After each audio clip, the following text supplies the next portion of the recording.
طب اوكي، يلا مش مشكله. كارلو انشيلوتي تبعنا برضو رغم اني زعلان منه والله، بس مفيش مشكله. اكتر لعيبه لعبت ماتشات مع العربه دون كارلو انشيلوتي. طيب مبدئيا كده في حبه طليان حلوين، فاغلبيتهم هيبقى ميلان مليون في الميه. فخلينا نقول بقى مالديني. ثانيه واحده، باولو مالديني. لا معلش، يلا بينا.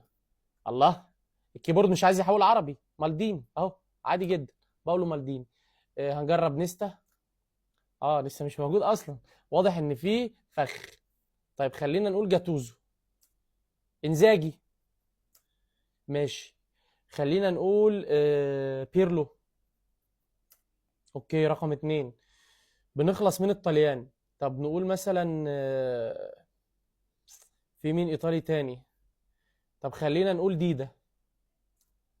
رقم ستة. خمسة برازيلي، فنقول كافو مثلا.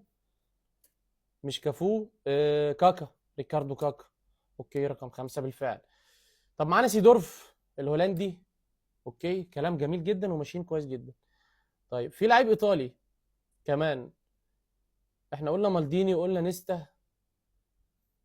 كوستا كورتا مثلا. مش كوستا كورتا. طيب مين احنا مسقطين؟ حد مهم برضو شكلنا.